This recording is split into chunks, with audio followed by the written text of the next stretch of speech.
to our community and to our administration, things that are going on. I'm Pam, and I am the Reed Creek Supervisor for the Henry County Board of Supervisors. I am here to facilitate the meeting, and you'll hear from your administration, most of the managers, administration from Henry County, and then also we have our delegate Eric Phillips here from 48th District. And I'll just say that I'll start off. We are going to go 10 minutes at a time. Everyone knows I'm a former school teacher and administrator. I'm fanatical about a timeline. So I'll be over here, and Tiffany and I will be tapping my wrist and my phone so that we move. Everybody gets 10 minutes. That'll be the first hour, and then we'll do a Q&A, and then we won't go past 8:30 for any reason.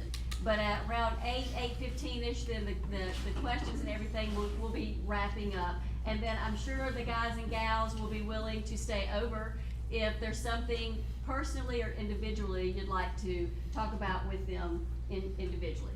All right, Eric, would you open in a word of prayer, and then we'll get started. Sure. Most gracious Heavenly Father, we thank you for this day. We thank you for all your blessings. We thank you, God, for this time to be together to discuss all the important things going on in our community. We just ask that your hand be upon us tonight. Give us your blessings and let everyone take something away from here positive and make it home safer this evening. In Christ's name we pray, amen. Thank you. And I did that too at one other meeting, so I apologize for not. Next time I'll have it written. Yeah. All right, Tiffany. And then you'll mess that up.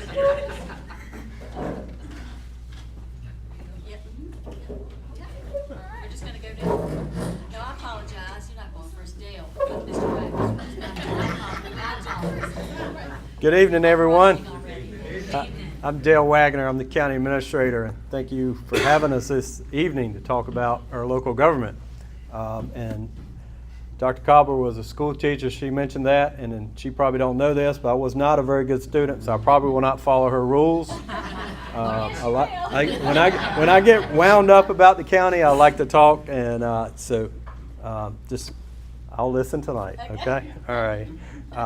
No, but this is a great opportunity for you all to hear from us. But more importantly, I'm not going to talk my entire 10 minutes. I don't think, because I want questions at the end, because I want to talk about things you want to hear about, and I don't know what they are unless you ask me questions. So, but I'm going to start off with what I think is the most important thing that Henry County does, and then these other people are all part of that solution that we get to. So it's delivering services to our citizens that you can't always do. And one of those, the number one priority of the Board of Supervisors that directs a lot of what we do is economic development. And our goal is to create economic opportunity for our residents. Not to create the jobs, but create opportunities for our residents to be successful and increase their wealth and well-being. We do that through lower taxes. We pride ourselves at the direction of the Board of Supervisors in small government. In comparison of what we do and what we're able to do, we're a small government. Our taxes are low compared to many other localities. If you don't believe it, just check any other locality around us. Our taxes are much lower, whether it be real estate or personal property, or you pay lower taxes here than all our neighbors around us, and a lot less in the city of Martinsville and cities, and a lot less in Rockingham County in North Carolina. So we pride ourselves on keeping our government small and doing a lot with little. But our number one priority is economic development. Some of the projects we're working on that we're really excited about is, I'm not sure if you've been down 220 right at the Virginia-North Carolina line recently and looked over to your right. That's what we call Commonwealth Business Center. Several years ago, the county saw an opportunity to purchase that property and create a county-owned industrial park. And it took many years to develop, but we're fortunate we have two premier employers there in our community now. The first tenant was Press Glass, who now has about 300 employees, and they're currently doubling the size of their facility with the intent of hiring over 600 people when their plant is finished completion. But they're already up and running well with over 300 employees. The next tenant in that park was Crown Holdings. Crown makes aluminum cans. So if you've ever drank a soda or a beer or any of those things, you've probably had a can made from Crown Holdings. Here in Martinsville, They make 8 million cans a day. All right, that's a few cans, isn't it? So, and interestingly, we went down just a few weeks ago, got a tour of their plant, and they employ 160 people, and they're some of the best paying jobs in a manufacturer setting that we have here. 8 million cans a day. They are the most efficient plant in America of all their plants, and they have about 30 in America. But they pride themselves on being most efficient. And what's that mean for us? That means our people here are great workers. And we tell companies when they want to locate to Henry County, we tell them about our strong manufacturing roots in Henry County. And most of you have been here as long as I have, your whole life. And you know, we grew up with furniture and textiles, and we know what it means to be hard work. And that's what the fabric of our community is, and that's what we tell employers when they're wanting to locate here. You know, we have people that work hard and show up on time and get the job done. And that's what they're experiencing there, and that's why this plant can brag that they're the most efficient of all the other plants. And they're all made the same. So the plant in Martinsville at the Commonwealth Crossing looks just like the plant in Bowling Green or Arkansas. They build all their plants the same. So it's not the way the plants are laid out or anything, it's strictly about the people. So we can pride ourselves on that. They're a great employer. Great to have in the community. They sponsor many of our activities here in the community at Spifford Sports Complex and other things. So another project we're working on in Commonwealth Crossing is to lure the next big employer to our community. Is we're grading right now a 200-acre pad that will generate a 150-acre pad with all utilities in place and including rail access. And you say, why is that important? Right now, that nowhere in Virginia is there a pad-ready site for an industry to locate that needs rail access over 100 acres. All right, so we will be the only site in Virginia that can offer that, and we're already getting a lot of interest in that. What that does for us is it allows us to be more selective. Okay, we can get the one that's going to be the higher paying jobs, and that's what we want. We want to create higher paying jobs to increase the the wealth of our community, not just average paying jobs. So we're going to hold out for the right industry on that, what we call Lot 2. It's a premier site. We recently got designated by the Site Selectors Guild as a platinum ready site, and that is a designation that's the only site in America that has that designation. If you want to Google it or look it up, it's called the Ready Site Program. So that since we got that designation just a couple months ago, it has really put us on the map for large industry that's looking at us to locate and build a new manufacturing facility. So we hope that generates real results for our community. Some other projects we're working on, we're meeting with a tenant now in the Patriot Center. We got a couple good prospects we're looking at there. One on Lot 4 would be a $65 million investment if we're able to land that. And then we recently signed an option on 1,200 acres over there for a future tenant, perhaps if the property will work out for them. So we got a lot of economic activity going on in our community right now, and it's interesting because we're at a unique time in the economy. I'm sure you all some of you or know people. We've had some layoffs in the community. The economy has slowed down a little bit. Some of you are probably aware that like Vanity Fair distribution, they closed down recently. Mailer closed down. So it created some unemployment for our residents, but fortunately there's still some jobs out there. So many of those were able to find jobs, or they're going to be able to learn some new skills and go right back in the workforce. And our goal is to land these new industries so we can make sure we keep that cycle going. So what we do is important, and why I say this is not too many years ago, we had all our eggs in one basket. Some of you probably worked in textiles, and when the textiles started going away, we lost a lot of jobs. So in a matter of about 5 years, we lost tens of thousands of jobs in our community. So our efforts over the last 20 years has been very intentional to be diversified, not putting all our eggs in one basket, and creating not necessarily 5,000 jobs in one place, but 200 jobs and 300 jobs. So like when a company like Vanity Fair goes, size of close, it's 180 jobs and not 5,000 jobs like when DuPont closed. So some people say, well, why aren't we getting a car manufacturer, or why aren't we getting another DuPont? And quite honestly, we think our economy will be stronger and we'll be able to grow and advance better if we seek, quality employers that, build the fabric of our community so it's less impactful if we have struggles or issues such, slight downturns in the economy. So that's our modalities now.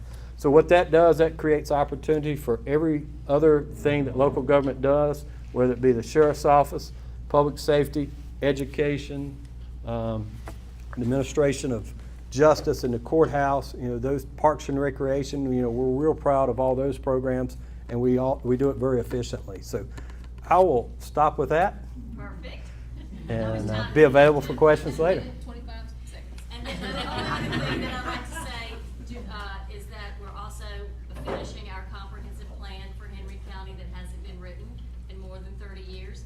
Want to expand on that, but just very, literally 20 seconds. Yeah, so we're in the process of updating our comprehensive plan. It was last done 30 years ago, which is not a good thing, but we went through a lot of downturn, and sometimes you don't need to build a comprehensive plan of how you want to be if you're going in the wrong direction, right? I think we've kind of turned that corner. I think we're going in the right direction as a community, and now's the time to put that blueprint out there of how we want our community to look now and into the next 20 years. So we're working through that. There were many community meetings. There have been some online forums. I hope you had an opportunity to participate in those.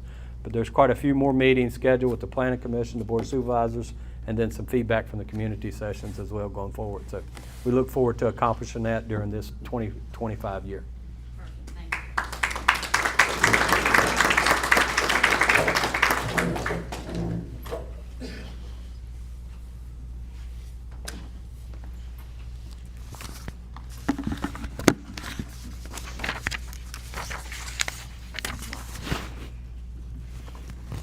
All right, so I am Tiffany Harrison, the Commissioner of Revenue. Can anybody hear me in the back? I'm a little low sometimes. You hear me? Good. All right, so just to take you a little bit about what we do in our office, and then I want to touch on the upcoming reassessment, because that's very important. So I want to spend most of my time on that if I can. I like to tell everybody that, we operate out of the state code and our local ordinance. So we don't create any ordinances or laws or anything in my office. We simply just follow them. We use Article 7, Article 10 in the Code of Virginia. So if ever you want to look at any of our ordinance and stuff, that's where it is. So we're in 7 and 10, and then 46.2.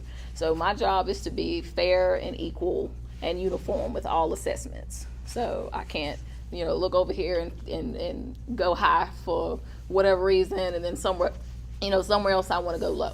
So I have to be uniform across the board in the way that I assess.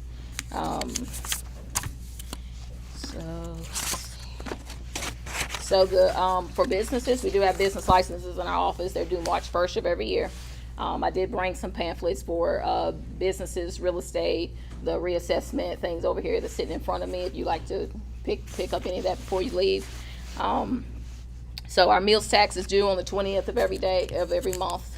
Same thing with the occupancy tax. Business licenses is due March 1st. Personal property, it's who owns it on January 1. So if you got rid of it January 2nd, you're still a year. So that's very important. If you get rid of a piece of property, please let us know. We don't have communication with the DMV. They don't tell us if you move, stuff like that, with the post office. So you have to communicate that your address is different, your mailing address is different. If you got rid of your boat, your trailer, whatever your personal property is. We have a big issue because we don't have updated information sometimes. So that makes a big log jam when the bills go out, and we send out over 44,000 bills, and then everybody's calling because they don't have something anymore. So just please keep that in mind.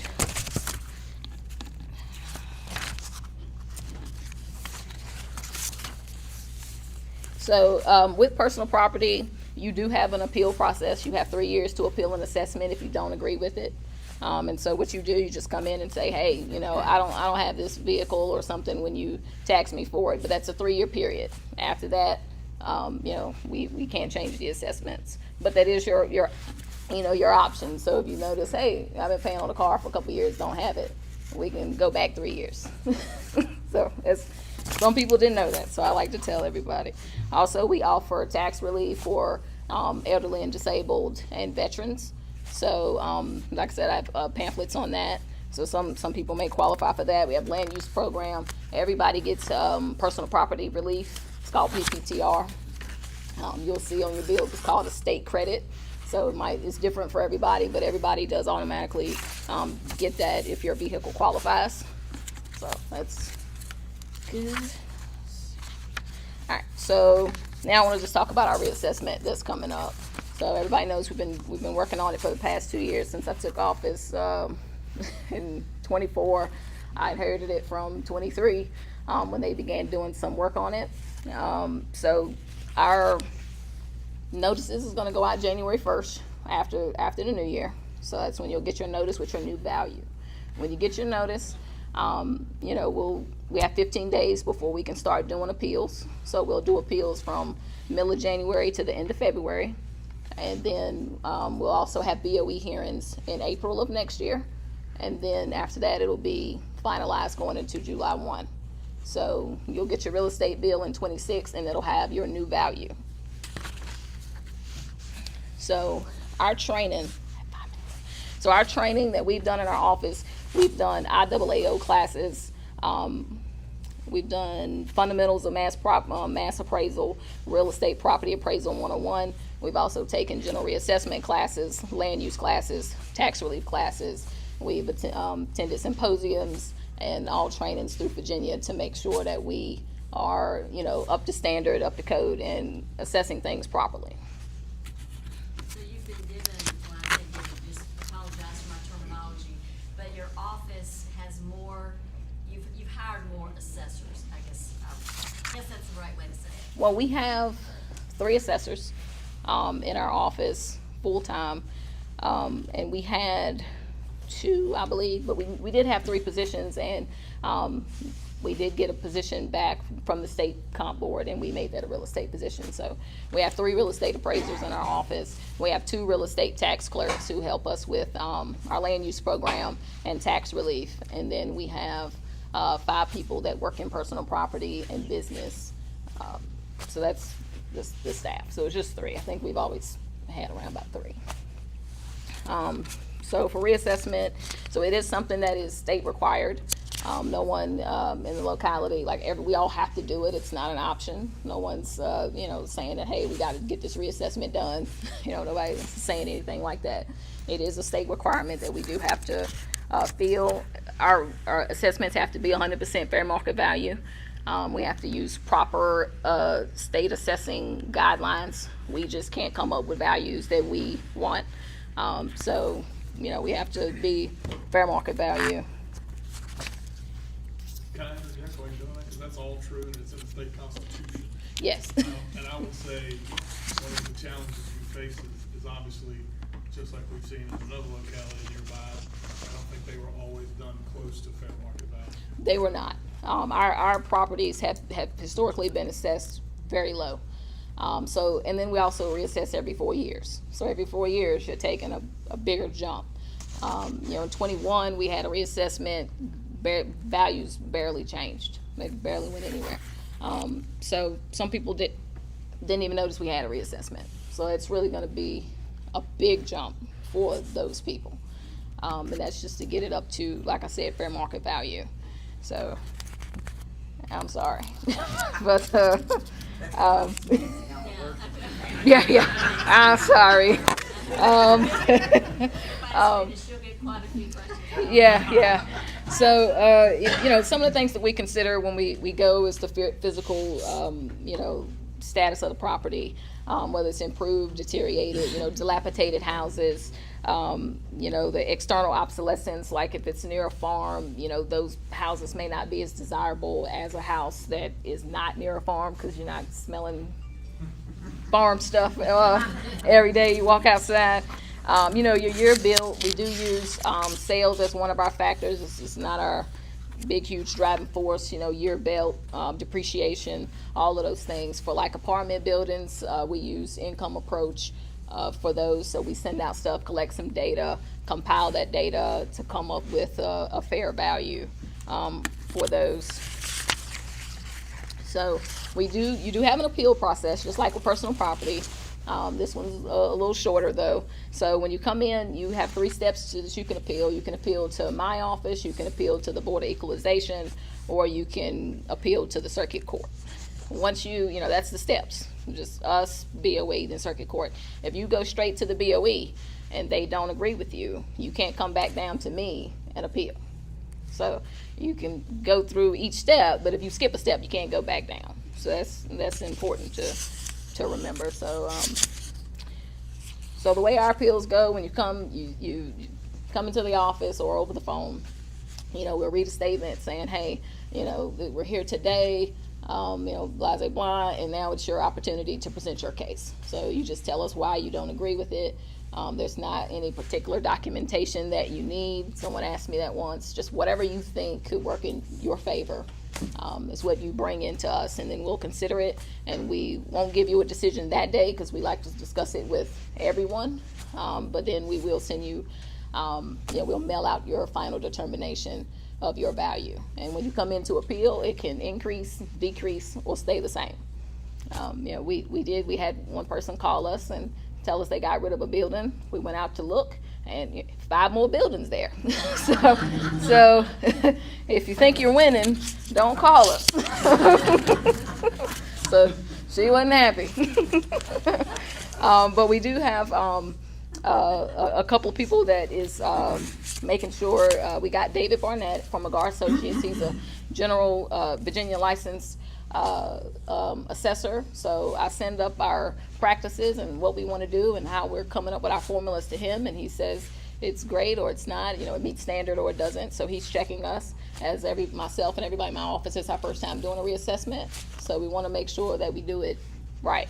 And we also got Josh Myers. He's helping set up our neighborhoods and our districts and our tables, and making sure that our data is good and consistent. And so that's going to be the 2 people that's helping us. So we do have like door hangers we put out. We do code red, Facebook posts. We try to get the word out in neighborhoods and where we are as best we can, but it is, you know, a little difficult, but we do try and put an effort there.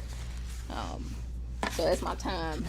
But yeah, afterwards, if you have any questions on the reassessment or anything, just please let me know. I mean, you know, we do know it's a big deal coming up. So just give us some grace next year, please. If you want to, please introduce yourself. Who, me? No, it's I would say. to Tiffany Harrison. Yes.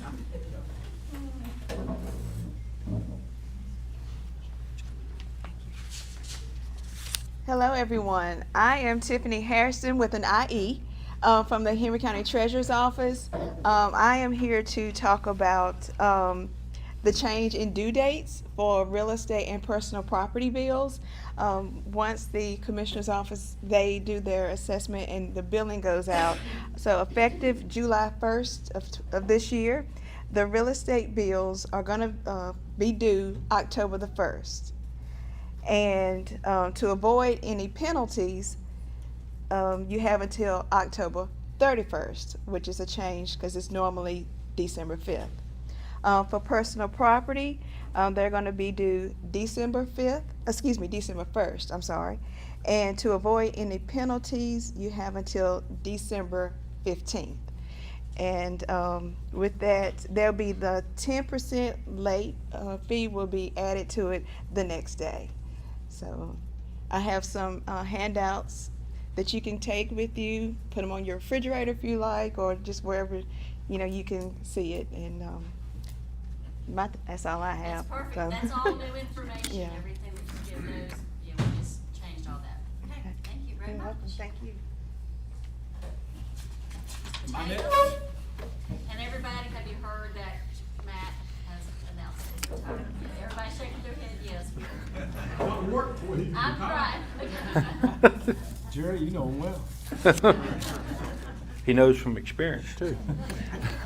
And this, Well- by the way, doesn't mean that everybody else gets extra. I've got 2 guys over there, 3 guys actually, I'm gonna give that time to. Okay. So, as Dr. Cobb already said, my name is Matt Tatum. I'm the Director of Public Safety for Henry County for about 60 more days, not that I'm counting. But I want to talk to you about the Department of Public Safety and emergency services in our community. So quite often I get asked is, what is the Department of Public Safety?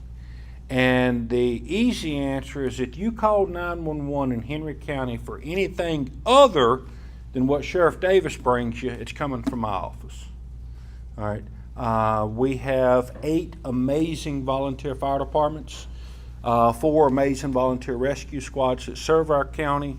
They all work in conjunction with the Department of Public Safety, and we do have career firefighter paramedics that are also on duty 24/7 serving our community. And just to give you just a little bit of data, I've got some brochures up here. All this thing I'm going to be talking to you about is up here available for you in writing if you would like to carry it with you.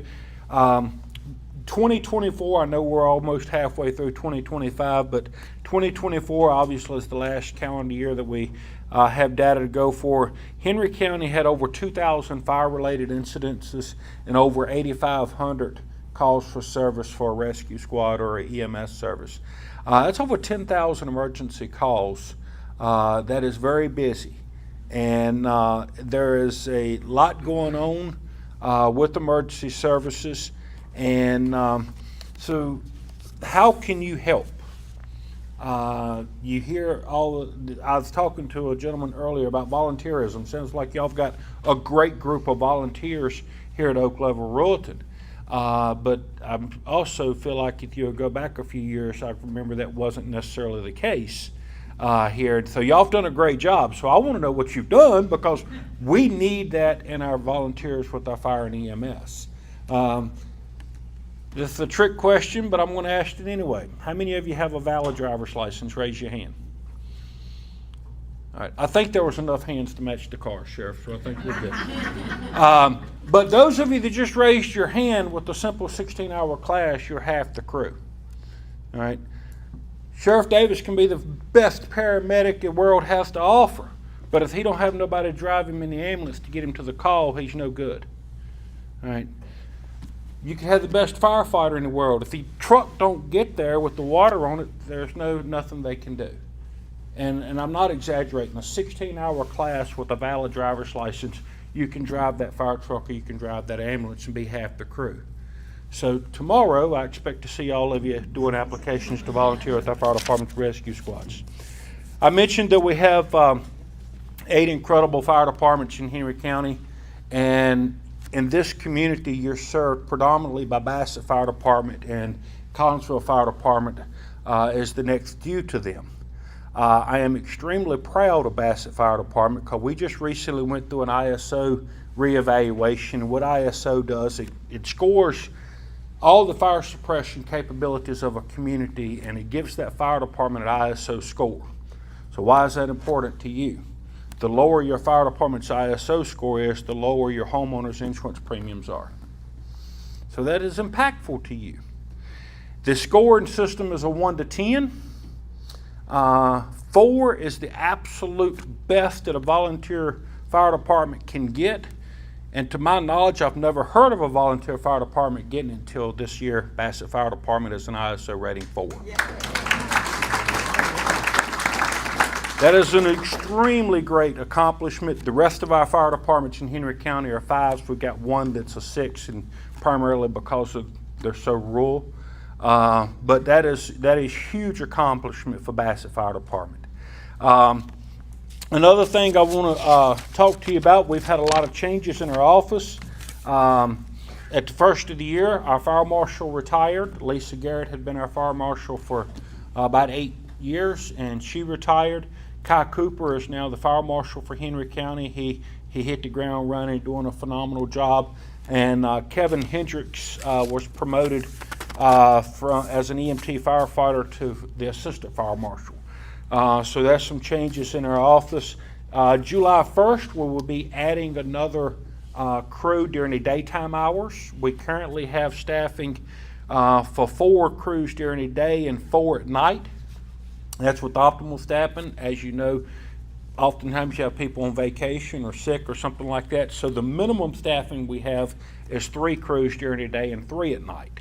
Come July 1st, we will add another crew during the daytime to help with the call volume with that.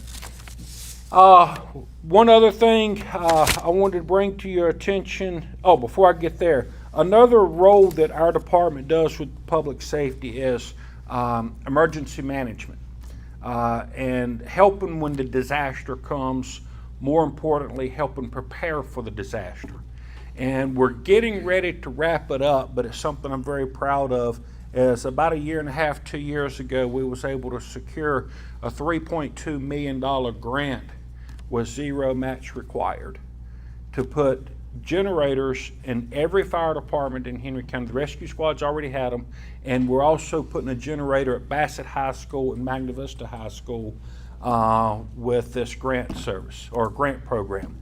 That was whenever you can bring dollars in from somewhere else and we don't have to match it, that is a win-win all the way around. So I've been asked before, why did we choose Bassett and Magna Vista?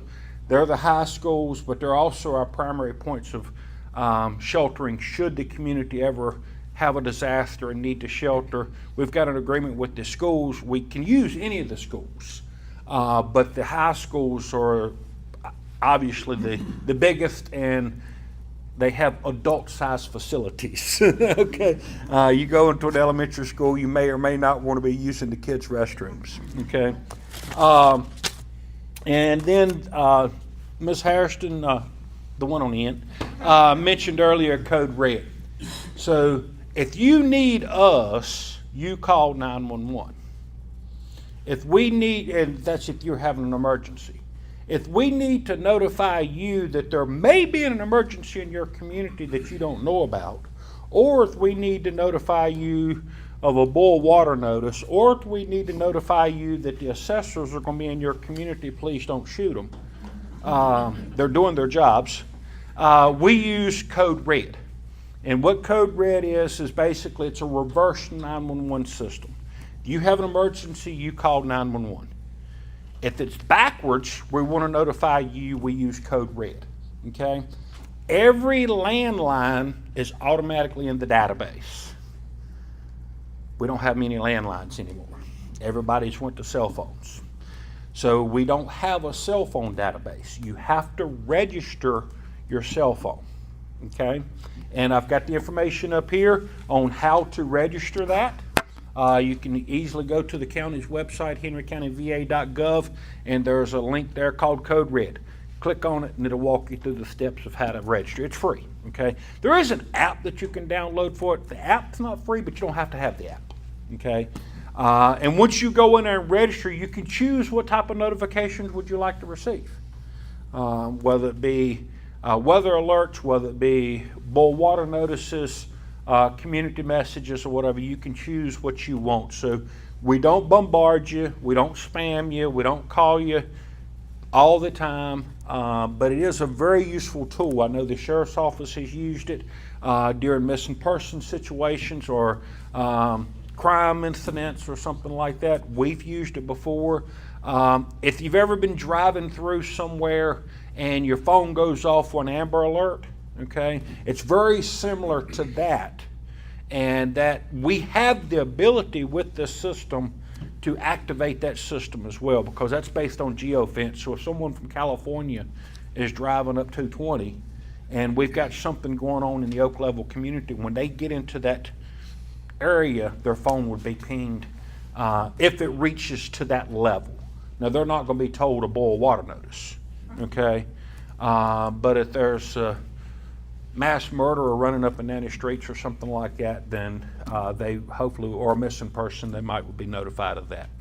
So again, I have brochures up here for you with call data, statistics. It is countywide data, and a lot of the different things that we have going on with the organization, and also how to sign up for Code Red. And I will stick around after everyone's done should you have any questions. Matt, Yes. please, in 30 seconds or less, you worked with Delegate Phillips on the billing for the fire department. Will you just very, very quickly mention that? Okay, so we had the emergency services or rescue squads has been billing for services since 2010. And that predominantly is, we use what we call a compassionate billing. They're only billing your insurance, okay?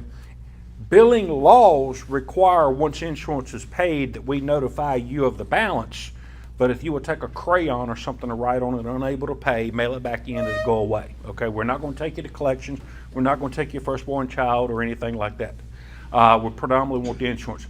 July 1st, we will start doing the same thing for the fire departments. Okay, it's not nowhere near as much potential revenue, so please, please, please don't stop supporting your fire departments through donations, through their fundraisers and stuff like that, because they're most definitely going to need it.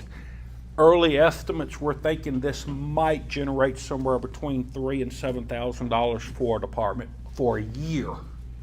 Okay, so it's not a large amount of money, but it is money that we're leaving laying on the table. You're already paying your homeowner's insurance premiums.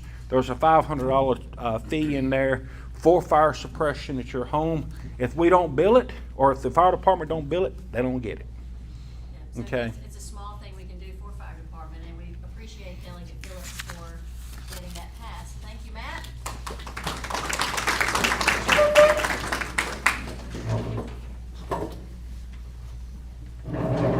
You done anything late? Have you done anything late? A little bit. Good evening, everyone. I'm Wayne Davis, the sheriff here in Henry County. And before we get started, I'll give you a few fun facts about your sheriff's office. So as of July 1st, after working with the county administration, we'll be taking over medical services, terminating our medical contract with a provider. Why are we doing that? We're going to provide a better service. We're going to save you, the taxpayers, potentially hundreds of thousands of dollars. But those additional employees takes our full authorized strength number, over 250 employees in the Henry County Sheriff's Office. Looking at numbers published by the Virginia Sheriff's Association, there are 123 sheriff's offices across the Commonwealth of Virginia. That puts us the 8th largest overall, and we're believed to be the 2nd largest full-service sheriff's office in the entire state, second only to Loudoun County. They have 900 sworn, so we're way second. So when I say full service, not a lot of people understand the role of sheriffs across the Commonwealth. Not all sheriff's officers are designated as full service. Some sheriffs only do courtroom security, serve civil process papers, and maintain their jails. We do all of that, plus we are the primary law enforcement agency here in Henry County. So we are classified as a full service agency, and a rather large one in the terms of sheriff's offices here in Virginia. So what do we do with all those employees? Well, on the law enforcement side of the house, they answer on average anywhere between, on a good month, a low end month, about 2,800 calls for service across Henry County. 364 square miles, patrolled by, some nights, depending on the mental health system, as little as 4 deputies. On a great night, 7 or 8 deputies patrol this entire 364 square miles. On a high-end month, we're answering 3,500 to 3,600 calls for service. So that's our call volume range. Low end, great month, 2,800. High end, about 3,500, 3,600 calls for service in a 30-day period. In addition to that, we're serving thousands of civil process papers. We're maintaining 3 courtrooms to ensure that they're safe and secure. And we're housing about 250 inmates in the adult detention center every single day. So we stay rather busy. Most people expect when I get started we're going to talk about drugs. Well, we will, but being our geographic location, I'd be remiss to not begin by updating this community on the Jennifer Short case. So it's right out the street here. A little unknown fact, I was a relatively new patrol officer when this took place in August of 2002. I was the first responding patrol officer to that house. It was my 911 call that I received, and I was the first one there. So I've been with this case since the initial 911 call. I later oversaw this case and looked into it as an investigator. I managed this case as a lieutenant of investigations. Again, when I became the captain of investigations, I reformed a new task force that's still in existence today. That task force was formed in about 2022, and it comprises members of the Sheriff's Office, the Virginia State Police, and the FBI. And so One of the things we were able to do by reinstituting that task force is we secured federal grant funding to retest every single piece of evidence that could potentially yield DNA evidence with today's modern technology. As we speak, there are pieces of evidence related to the Short family murder at a private DNA lab in Florida right now, being retested with the world's most advanced DNA technology. So, can I make a promise to this community we're going to solve it? I cannot. What I can tell you is we will never stop looking. Not tomorrow, not ever, as long as I'm the sheriff. I have one investigator who's primarily assigned to the case, who works on it in some capacity every single day. And I have another that's a backup. And one of the things we've done with that task force is we brought in younger, eager people that had some experience, but they had no knowledge of the Short case. We like to refer to it as fresh eyes. So we literally set down boxes and boxes of files. Up to 20,000 interviews have been conducted in this case. And said, here they are. Read them and see what we missed. And I can tell you these guys have taken this on and they've done a great job. So this community and this county needs to rest assured that we will continue to work on that case until it's solved. All right, any questions? I'll hold off to questions to the end. So I want to start with that because I know it's near and dear to this community. So the next thing we'll talk about is drugs. Everybody's primary concern. I can't go anywhere without hearing a complaint about someone's loved one or friend or family that's been affected by drugs, or someone's community, even the county administrator's community. So it's everywhere, my own personal community. And so we've worked hard. I took over sheriff July 1 of 2023. In the last 22 months, we've executed nearly 80 narcotic search warrants, including 2 last week.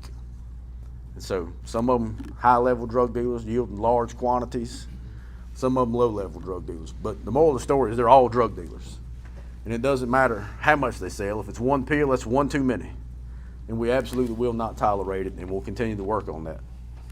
So with the addition of some personnel that the Board of Supervisors and the County Administrator facilitated last year, we established the Sheriff's Office's first narcotics interdiction unit. And I can tell you it's paid dividends. Since July of last year, they have personally been responsible for several of those search warrants and the seizure of tens of thousands of dollars worth of narcotics, tens of thousands of dollars worth of cash, assets, and vehicles, not to mention how many drug dealers they've locked away for transporting. So thank you to the Board of Supervisors for that. Narcotics will always remain a top priority to me because it affects your quality of life here. So in addition to working on the drug problem day in and day out, there's a lot of good people in this community, just like yourselves. And unfortunately, most of the time people run into someone from the sheriff's office, it can be the worst day of their life. We've tried to change that trend and that culture too. From within, we've revamped some internal personnel to try to make things more efficient, and we've established a community engagement unit. We have 3 people assigned to the community engagement unit, and their sole purpose is to get out to our community. Day in and day out, they go out, they check on issues in your community, whether it be grass or trash. We've always done that, but we've tried to enhance those services. While they're out doing that, they stop in at our local businesses and see what their concerns are, check on them, see what problems are in the community. And one of the biggest things is they'll attend hundreds of community events throughout the year, whether it be the Smith River Sports Complex, the River Fest. They may appear at the Cruise Inn. We do 1 or 2 churches every weekend where we teach them things about fraud. We try to work with our elderly community, so we've really tried to extend our outreach to talk to the good people of the community, to keep you informed on what's going on, keep you educated on the most recent scams, talk to you about securing your homes and properties. And so we really want to just build good bonds with our community. And we can't do that by answering 3,000 911 calls, because oftentimes you call 911, you're not really interested in building a relationship. You got a problem and we're there to solve it. So we're trying to really engage the community in all facets. And I'm sure everyone saw it on Facebook. It's a hot topic. There are 2 Mustang GTs assigned to my community engagement unit. And people say, why do you have those? Because those cars will attend hundreds of community events a year. And so you say, why do you need those? When we attend events with youth, we have a large number of at-risk youth in this community. And we have a hard time bridging the gap to get them to engage us as law enforcement officers and talk with them. But what I can tell you I've seen already is we park one of those cars front and center, and we have kids coming from everywhere. They want to take pictures in it, they want to see it, they want to look at it, and it gives us an opportunity to engage our youth, particularly our at-risk youth. It's a tool that we would have not otherwise had. And I assure you, I try to be a good steward of your tax dollars, and we make fiscally sound decisions. What people don't realize is we actually bought those 2 Mustang GTs cheaper than I could have bought 2 Ford Explorers through the bid process. We put those out to bid. We bought those for about $43,000-ish a piece. I can tell you a police-rated Ford Explorer today is closer to about $48,000. So we actually save tax dollars by purchasing those. Our deputies are issued a car, they might as well be issued that one, because that's their specific job. So if you have any questions about those, please let me know. Please come out to one of our events and check them out. So far, the community loves them. They're beautiful, they look great, and we're thankful to have them. Thank you. Is that my time? It's your time. I'm sorry. Of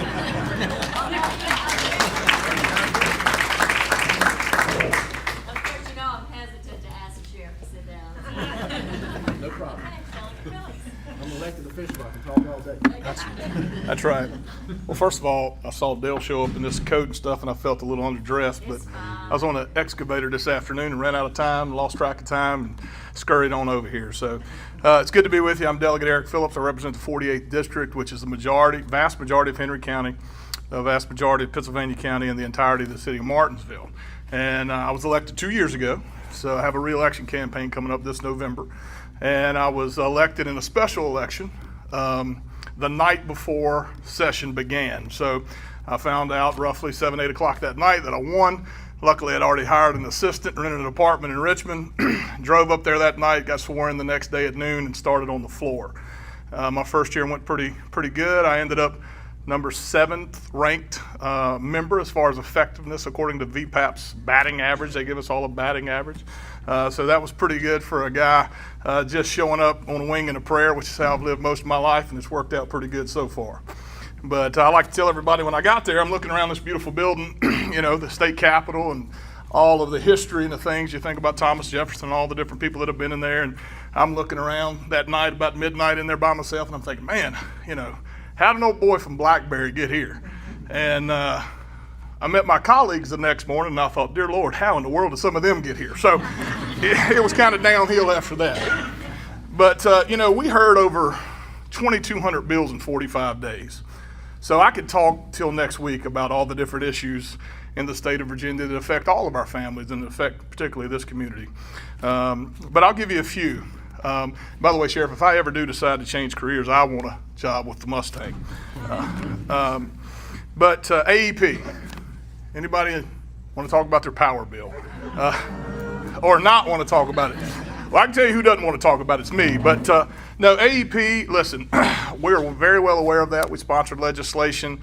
We actually had them come here to Henry County, their entire team, to discuss with it. They understand the pressure that everyone's feeling and that, frankly, they're feeling. And so we did get some legislation passed this year that allows them to securitize some assets in West Virginia, which means basically they can pay down their debt. They can take that interest money, give it back to you and me on our bills. We also made it where they can't raise rates going into the winter season. They have to freeze their rate and not be able to raise it right before you're going to pay the most all year. And there were several other things that are a little more technical that will hopefully by this summer begin to take place after July 1 that will bring your bills down. I will tell you on the political side, frankly, one of the problems is we have the Virginia Clean Economy Act, which requires them to get rid of coal-fired plants, decommission them. I know all of you love solar as much as I do, and wind, and all these other technologies. But when you take the most efficient, cheapest way to make power and say you can't use it anymore, well, your power bill is going to get up. But you can thank our friends in Richmond for 25% of your bill roughly. I asked AEP, I said, quantify to me how much of my bill is, caused by government decisions to go green. And it took them about 2 months, but they did the work, came back to me and said roughly 25%. So you could say $25 out of every $100 is because of bad government. And so one of these days we'll hopefully be in the majority again, and I can tell you I hope my colleagues don't beat me to it. I would love to see that repealed and some common sense restored so all of us pay a little less for power. But until that day, we're kind of stuck with it. We're going to have to work around with them as much as we can to work on that. But I can assure you it's top of mind for everyone in this region because we certainly heard from our constituents about it, and rightfully so. One of the other things, I know it's a high priority for Dale and for Pennsylvania County, for this whole area that I serve, is to protect local authority on making land use decisions. And what I mean by that is there have been bills the last 2 sessions that would say Henry County says no to a solar farm right up the road here on 220. It's 1,000 acres, somebody wants to do it. The county says it doesn't meet our ordinance standard, we've got too much of it in this area, and we're gonna vote it down. They have legislation that says, we want to, from Richmond, be able to come in and say, well, we don't really care what you say, Henry County. We think it's a good idea because we want more green energy. And they could override the Board of Supervisors, a 3-judge panel in Richmond who've never been to our communities, and do it anyway. And so luckily, we've been able to defeat that 2 years in a row. We will see it again this coming year, and it's a big deal for communities like ours. Pennsylvania County that I represent has more solar farms sited, sitting on the ground today, than any county in Virginia, and they hate them. Drive through Climax sometime, and just imagine if they get control and take away local control, that'll be Henry County too. And that's not what any of us want to look at every day, right? So these are important, big issues that I need your help fighting against. Blue Ridge Innovation Corridor, got 220 right here. Before I got elected, I was a member of the Blue Ridge Innovation Corridor Committee. It's been headed the last 2 or 3 times by people in Martinsville and Henry County. Jim Frith originally, then Jay Dickens. Now it's headed by Haywood Fralin out of Roanoke, but it's a regional group for regional prosperity, and mainly it's to improve the 220 highway from the Carolina line all the way to I-81. And the Blue Ridge Innovation Corridor area, it starts at Blacksburg and ends at Danville.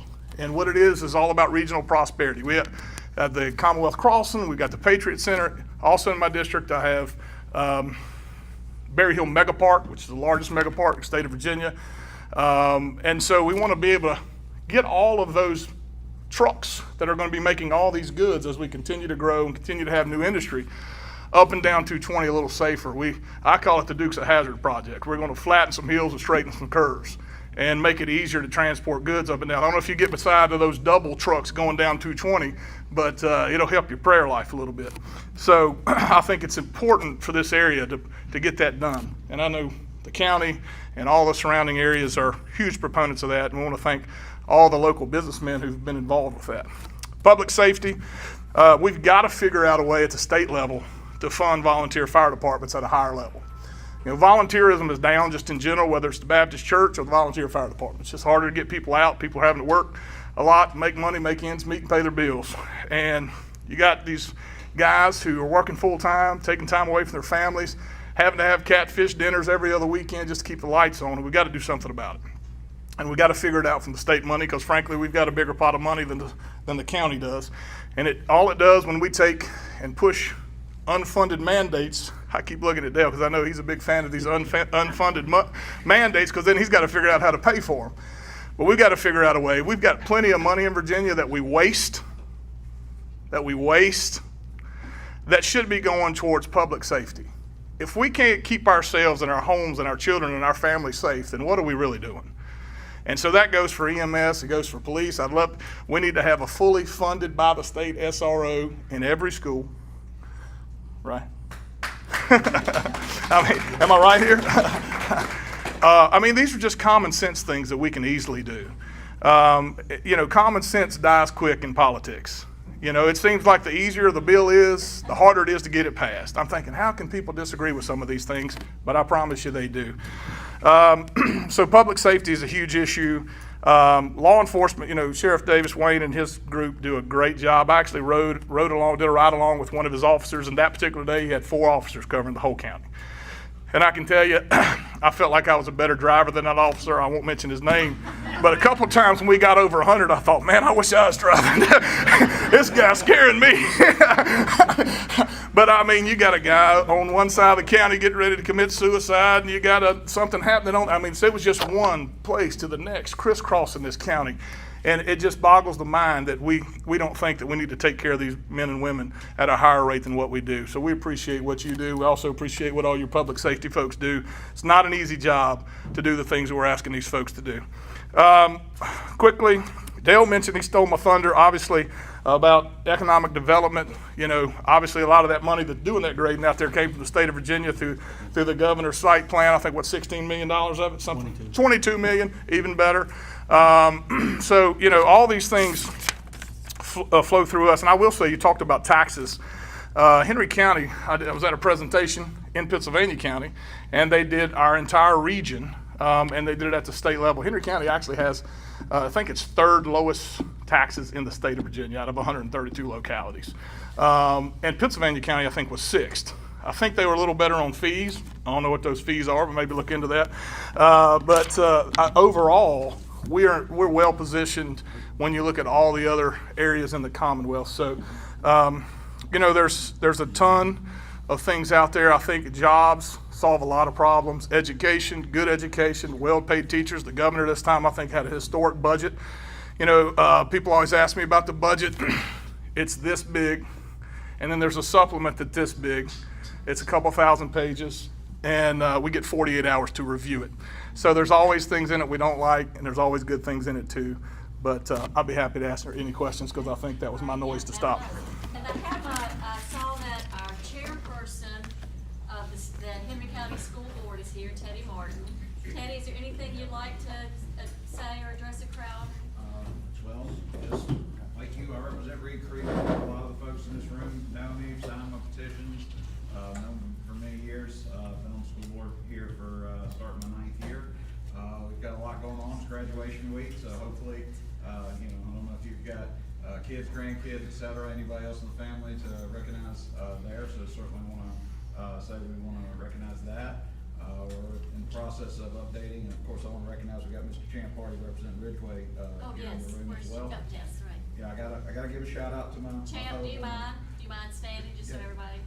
Do you mind? No, Thank so you. everybody knows Champarty. Yeah, okay, everybody knows you. But we've been in the process of updating our strategic plan every 5 years. Started a Henry County Schools Education Foundation, serve about 7,000 children in this community, more than 1 million miles on the buses. Try to keep them under 100 miles an hour. No issues with sharing all that. I get calls if they think they went faster, but anyway. But yeah, those were the main things. But if you ever need anything involving Henry County Schools, feel free to reach out to your local school board member. If you're here, it's me. If you're Ridgeway, it's Mr. Hardy. But thank you very much. And then Brad, would you and your dad stand up, please? Brad Smart, would you and your dad stand up? Sure.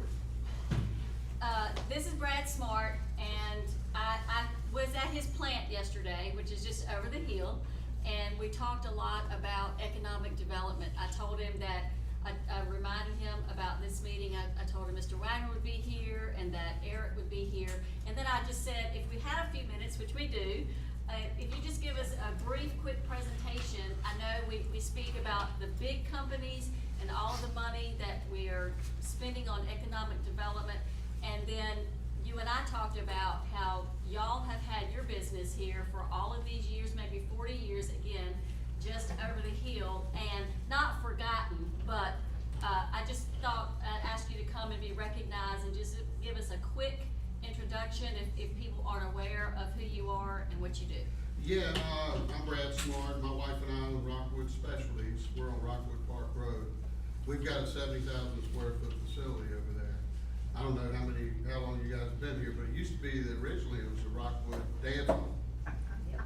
Back. And my father purchased it in 1985, started Compton Wood Products with J.C. Compton, and we've grown over the years, expanded. to now we've got 70,000 square feet. During that time, it was Compton Wood Products, we had Gregory Wood Products there, and then we took over Serenity House Cabinets in Fairham, and we moved the operations here. Since then, we've experienced some major growth. Approximately, take out the COVID years, about 20% a year on average. We employ about 32 people, more on payday, less on Monday. You know, we've grown over there really in spite of any help that we've received, really. We're fortunate to be in this area. My family has owned Smart Machines, we've owned Compton Wood Products, now we've got Rockwood Specialties. We're over here. Currently, we're looking at doing our next expansion, so let me back up a minute. What we do is we manufacture custom case good for the construction industry. One of our biggest recent accolades, we did a hotel at the casino, 320 rooms. We did all the casework in the rooms, we did the spa, the pool area, we did all the guest rooms with the wet bars, all the trims, the crowns, the casings. So it was a very prestigious project for us. And matter of fact, as far as I know, we were one of the only companies in this area that participated in that project. So You're talking about the we were casino, really you're proud talking of about that. Caesars and Danville. Caesars You had and that Danville. contract, do you mind Yeah. telling us what the value of that contract? It's a $3 million contract. And then you for listed, our company you listed here. off, you listed off 5 miles yesterday, away. maybe 5 or 6 multi-million-dollar contracts. Yeah, that you have. this is, I don't know who can see this, but I've got several brochures I'd like to share with you guys. But, yeah, we're growing and we have continued to grow. COVID set us back a little bit, but we're currently looking to spend another $500,000 at this facility here, and we've got some major frustrations. Internet service, the city of Martinsville, actually, in Oak Level, Virginia, stepped up and helped us with our internet. If we didn't have the city of Martinsville, we would be operating this business over here with no internet. They came up, Brightspeed, which at the time, I'm not sure what they were called, several things, but currently it's Brightspeed. They basically said, we are not invested in the infrastructure of rural communities, forget about it. So, that was a dead end. Unfortunately, we found the city of Martinsville, they came up, put us a tower. We have a direct line of sight to their wireless tower. That's the only way we've got internet. In today's market, 80–90% of your business is done on the internet. And we have no landline, we have no water. The road, we have 53-foot trailers coming in and out of that road several times a day. The road is not made to handle 53-foot trailers. And in spite of that, we've just continued to grow there, and the main reason being, my family owns that business. Owns that property, and it's a family business. We don't wanna move anywhere else. You know, Mr. Wagner, we hear you stand up and talk about all this new industry, all this money being spent, but I can tell you is, a local business owner, and I talked to a lot of them, we are frustrated that you guys, nobody seems to come out and see what we need. We spend millions and millions and millions of dollars on an industrial park, and we got people 30 miles other end of Henry County that need all this help, and we don't know where to get it.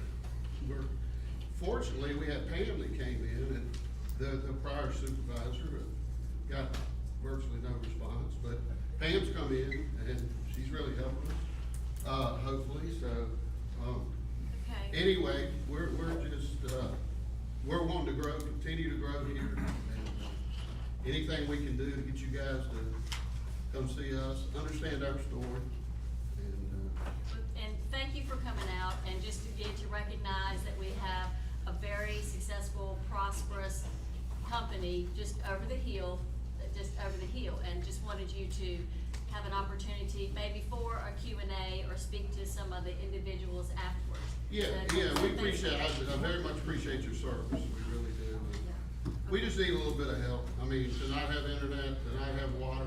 Our insurance company doesn't want us to insurance over there, because we have no water, we're not within 12 miles of the fire department. So, we're hoping we can get a little exposure, talk to you guys. We're right off the 220 corridor. What did you call it, Eric? Blue Ridge Innovation Corridor. Yeah, so, we're here, and we wanna grow here. I think the funny story. I called down, I don't mention his name, but asking for some help. What can you do to help us? And the gentleman told me the only way he could help us if we moved. If we moved to industrial. Or to Franklin County. All right, Yeah. thank you, Brad. And Yes. Mr. Wackdale, do you wanna respond at all? At the internet, I know that we're working on the internet, and then, I think, after, we'll respond to that. If you have a question and you are you can stand and you're comfortable standing, would you go ahead and stand just to make sure that everybody can hear you, okay? And thank you, Mr. Smart, for that information, and we'll be in touch for sure. The broadband project, a few years ago, we received about $33 million to build out broadband to our rural parts of our county. And that project is going fairly well, but it's going a lot slower than we had anticipated. So far, a little over 100 miles of fiber has been run throughout the county. Unfortunately, it's not been to Rockwood Park Road yet. And I say that, follow up some of what Mr. Phillips said, we're at the mercy of Appalachian Power, because this fiber has got to be hung on the power poles to get it to Rockwood Park Road. Can I speak to that? So, to your point, as he's Yeah, saying. so it's taken a lot longer than we expected it to. Virginia, you know, the federal government gave a ton of money for rural broadband, Right. and it Yeah. always flows through the state to the locality. There was an issue with all power companies worried about load on their poles.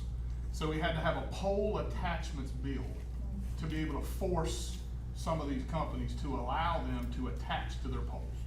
So it has been delayed, but I don't know what the schedule is for different parts of the county. That'd be more of a question for him, but there's actually state money that's doing that, and it is specifically only for rural areas. And it has been slow in coming because you couldn't get all of the utility right-of-way folks to cooperate, because it's their pole. So anyway, back to Yeah, him, I'm sorry. yeah, Well, no, it I, seemed like the internet went up to sleep safe, but it stopped. They've got fiber run up to their plant. Yeah. Sleep safe, which is 2 miles from us. yeah, I'm not familiar specifically with that situation. I think they're provided through Comcast, but I can't speak to that. And then the other thing, I think I failed to, we got stripped of the enterprise zone. That plant was at one time designated an enterprise zone where we could get some benefit. That was taken away by somebody or some entity or governing body. Yeah, and I'd have to research that. I know there's a limited number of acres on the enterprise zones. They have to be resubmitted every 5 years to the state for approval. I don't think it's General Assembly approval, it's Department of Housing and Community Development has to approve those every 5 years. And the acreage changes based on, there's some complex formula the state uses based on giving up a portion of the tax revenue because it impacts the state as well as the locality. So depending on where those acreages are is how many you get. And those most recently been focused on the larger industrial parks that's making, significant capital investments such as, the Commonwealth Crossing and Patriot Center. Those are the big two enterprise zones. And typically, when we're looking to lure industry and not trying to disrespect or anything, we try to take care of our existing businesses by keeping our taxes low. And we're trying to invest in new industries to come here so we can provide the needed funds and capital investment in our community for fire department, sheriff's office, education, those types of things. When we're looking at incentives for new business, on the local level, we really look at the capital investment because the only taxes we have control over in Henry County is the real estate tax and the personal property tax. So we can't give incentive to a company if they're not investing into our community. And I'm not saying that's your case. I'm just saying that's how we generate. The state looks at the number of jobs they create because if your payroll tax, all that money goes to the state. So that's how the incentives are generally determined when we're recruiting an industry. Local looks at the capital, state looks at the jobs, and we're able to build a formula based on that. So let me give you kind of an example. Crown Holdings was a $165 million capital investment. They get 5 years of incentives. So after 5 years, they'll be full taxpayers in Henry County, which will generate about $3 million in taxes. And that's quick math in my head. I might be wrong. But it takes 5 years to generate that. So you have to think that the investments we make there will pay dividends down the road when we're able to invest further into our critical pieces of government that we do, schools and education, public safety, those types of things. But then the other piece is it creates jobs for our residents, good paying jobs, with benefits and the like, so they can support themselves. So that's kind of how we look at incentives, and Mr. Smart, we'll be happy to talk with you and provide very similar incentives and talk about how we can make it successful for your business, business to be successful here, and we want you to stay here. The frustrating thing too is these incentives go out and then the companies come in, and I mean, there's numerous examples, 5B, Master Brand, they come in, they get all these benefits, take all this money, and then they exit the scene after all they pay. So Master Brands, 100% of that incentives was recouped. It took a while. So all our performance agreements are after the fact now. You don't get the incentive until you do what you say you're going to do. So like, for example, we hadn't given any money to Press Glass yet. They got to do it for 3 years before we'll write them a check. Crown Holdings, they hired 160 people on day one, so they got a portion of their incentives day one. But they have to make the investments. They have to do that. And once the building's built, it's taxed till the building's tore down. So whether they're there or not, they're still taxed. But we fixed that. I wasn't involved with those, but the early ones there was some struggles with those. But people before me went to Ohio, they put liens on the buildings for Master Brand, and they collected every penny of that plus interest over time. It just took longer than we expected. Now all performance agreements are performance-based. You don't get the money until you do the performance. No, Thank you. I'm not trying to be controversial here at all. And I appreciate you coming very much, and we do absolutely, we want to and we will support you. With the time that we have left, and I want you also, when everybody's dismissed or whatever, exchange communication, exchange contact information with Dale and with Eric, Sure, anyone yeah. else. Okay, Thanks for excellent. listening. Okay. Yeah, thank you. for Thank you com- for Thank you for coming. All right, this is the Q&A. Do you have any questions for any of the panel, including myself? Anything that you'd like to ask? Okay, if you are comfortable standing, thank you. Wait, is this for companies? Just a question. community. Yeah, community. Oh, okay, okay, Yes. that's right, good. My name is Cynthia Machiga. We're new to the area. We've been here on Oak Level for 2 years.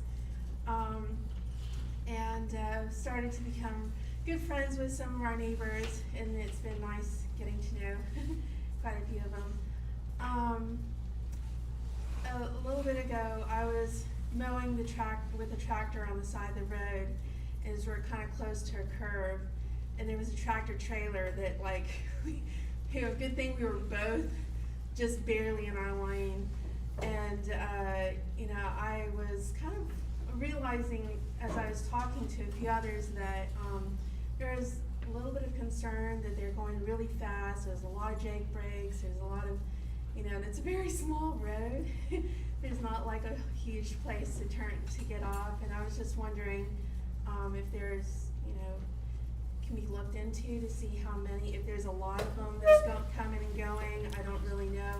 But we're down in a holler, we're around a curve, and we were like, Are you referring here on Oak Level Road?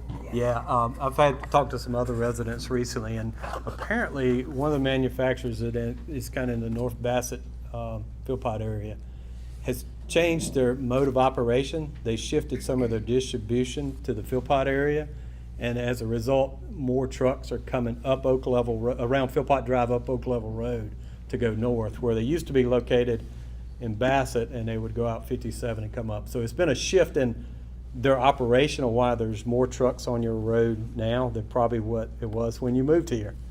So are they going to widen the road? Well, I've communicated those concerns with the Virginia Department of Transportation, and they were going to take a look at it to see what can be done. Building roads and widening roads is very expensive and not easy, and it's outside the limits of local government. We don't manage roads in Henry County, but we have taken your concerns already to the Virginia Department of Transportation. So, and we can continue to lean on them and our state folks to put more money to road dollars and that kind of thing. But I hear you, and we've also had some conversation with that company to see if they would be willing to go back to their other route where they go out 57 instead of coming up Oak Level Road, because it is a narrow road in several spots. Anyone else? Any of the panel? Okay. she just said, yes, we live on 606. It's not designed for truck traffic. No. And, the trucks go pretty fast. And this lady said about the Jake brakes and, like, so, the road's all to pieces anyway. It needs repaving right now. So on 606, are they cutting through Henry and coming back out? I think so, yeah. It's Griffith Lumber for one, and Timberland Mulch, and the same person may own both, but Griffith Lumber is in Woolwine. Yeah, that's a Those totally are coming diff- out of Furl. Yeah, those are a totally different company than I was thinking of. I wasn't aware of I that. think they do the log cabin. I got the FedEx trucks. Philpott drops the FedEx. Change the GPS. You're thinking of Bassett Bear. I wasn't gonna name any company. Get what I said. It's 8:15, and does anyone else have any questions that you're comfortable asking as a group? Any other for any of the panel? Chad, you have? One of the ladies right here, are they gonna still mail out the papers where you can fill it out that you have sold a vehicle or truck? They did that in the past, but it cost a lot of money to mail those out. We send out over 44,000 bills. So we mailed out those, it cost a lot of money and people didn't send them back. I wasn't in the office then, but, I remember in 23, I was in IT and I did get a call from my predecessor, Ms. Love, and she said, I don't think she got 1,000 back out of the 44,000 she sent out. And that's a big cost. So, I don't know what to kind of do for that, cause I don't like to waste money. But I don't know what the solutions are for So it. what would be the best process if you have gotten rid of a vehicle or a bike or something? The best thing you can do is either notify us, but just make sure that you it's removed from your name, the DMV, right? If you sell a car from me to you, and then I don't go and retitle it, then you get the bill. So you wanna make sure that you get a bill of sale, because you can always bring your bill of sale to me, and then I can change it that way. But I can't change it just because you told me you sold a car. I have to have something. Like I said, a bill of sale was the DMV. We can look into their system to see who currently owns it and kind of the DMV history of the car. So just make sure, that you do those things, or just, like I said, contact us with a bill of sale. We do have the option now to pay everything online. There's Yes, a yes. fee. There is a fee, but we do have the option of online payments now. Yeah, and always, if you think about it, in the middle of June or somewhere, sometime, call and say, hey, what cars do I have? What do you have that I own? You can always call and check. But yeah, I think it's, I wish we could mail something out, but if we're not gonna get the majority of them back, it wastes a lot of money. I think the last bill was, like 14,000 or so, so it's not a little bit of money. So with yeah. everything being online nowadays, why can't you create a form that's online that can be filled out? Well, we And then- can, and then you can send it in, but I Well, mean, why, that's a lot why of would we people's even need to money. send it in if you create it online and have a database that's online, why would it need to be sent in to anywhere? Well, we can do that too. I mean, everybody don't have online. Everybody's not on the online, so, Yeah, there's I mean, still that can those help some people. I mean, everybody has a telephone now. Yeah. I mean, most everybody has a telephone with internet service. I Well, mean. yeah, I mean, they do. I'm not Yeah, I'm disagreeing, just but saying, I'm that's saying, just a simple. Yeah, a we can do simple it, and form that's a that great could be- solution. But you'd have to have proof though. You said you needed either Well, bill of well, I mean, sale. it's just basically, You if scan you it. come in and you say, hey, I got rid of this car last year, it's nice, we need to have something that say you sold it. Now, if you fill out one of our forms and say you sold it, like in the past, that's fine, but we need something that says that. We can't just take a verbal conversation, because then, we remove it off. We have to have documentation for why we've done an abatement, because we have to keep that research for 6 years. We can't, it says backs up every single action that we do. But, yes, I can create a form, and you can submit it to me, or print it, mail it, fax it. We still do fax. So, yeah, I can do that. That's a good solution. So, thank you for that. Okay, last call for questions. Okay? Patriot Center seems like has a lot of empty buildings there. We just lost Donica, another one in there. but we're gonna purchase this land to build more buildings. So we're not been able to get people to come in, the ones that sit empty now. It's unfortunate Nautica did close, and the fortunate thing is it's a good deal on a building right now. We've actually worked with the real estate agent for Nautica, and we've shown it about 15 times in the last month, so I don't expect it to be empty long. To be there about 25 years, the building's in excellent shape. It's well maintained, well taken care of. We haven't bought any land since 2007. So I don't know exactly what you mean when we're talking about buying land, but we're marketing those empty buildings as well, just like we are the vacant lots. Now, one of the industry we're working on now, we showed them those buildings. They wouldn't work for what they want to do, so they're contemplating building a new building, and that's the struggle sometimes with the older buildings, with modern technology and modern machinery. An older building can't always be modern manufacturing, and we run into that a lot. Sometimes the ceilings are too low, not the case in Nautica. The ceilings are too low, the ventilation's not right, they're not conditioned, depending on the space and stuff. They have to be built custom for whatever operation they're doing. So it does create some problem, but we do market the older buildings as well. If a company's interested, we've shown the Kimball building, we've shown the Nautica building recently, and the Mela building recently. So, does that answer your question? Thank you. Love the discussion, love the openness, and then this is why we're here. All right, Tiff, have one more thing, and then we'll close after this. And then if you have a question you'd like to just like meet and greet or a question, I think we've told the generosity of the Level Ruritans that lights out at 8:30, so we are approaching it. Yeah. So I'll be quick. So, I'm sorry, I had a brain moment, but we do have something online called a personal property disposal. So we do have it. So go online on the commissioner page. We do already have it, and we do print it off, put it in our research that we do that. That does not look at all like what you've got. Yeah. But it's very quick. I think it's probably like 4 or 5 things you have to put on it and submit it in. So we do that. So I'm sorry. But I do want to say something about the notices that's going to go out. By state code, we have to put your old value, new value with the current at the tax rate that we have today. Every year the board sets the tax rate. They're not going to set it until after you get a notice. So you're going to see it. It's going to be a big shock to you.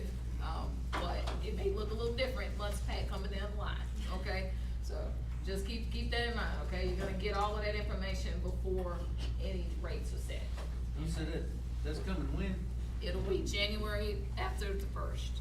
So it's gonna be a happy new year, and then. So we get one more round at the lower assessed You value. do, and that is due to our wonderful board of supervisors who allowed a 1-year extension, because it was due this year, 25. So they extended it out 1 year to give us more time to get it done. I do have one more question about the personal property. Why is it due at the 1st of December? As like for, I guess that's for your vehicles or that real personal estate. property, not the real estate. That would be a treasure question. I mean, cause that just seems to me to be the hardest time of year to hit somebody with, well, I don't know about most people, but I pay a lot of taxes. I mean, I got a lot of vehicles, but that's my fault. I mean, Yeah, we separated the real estate and the personal property bill, so it won't be so much on taxpayers at one time. And you can always pay early, right? Right. You can pay it in July. if you That's what like. I do. I'm not thinking about paying you guys. If it's a problem paying December, you can pay it in October. But I have cards here.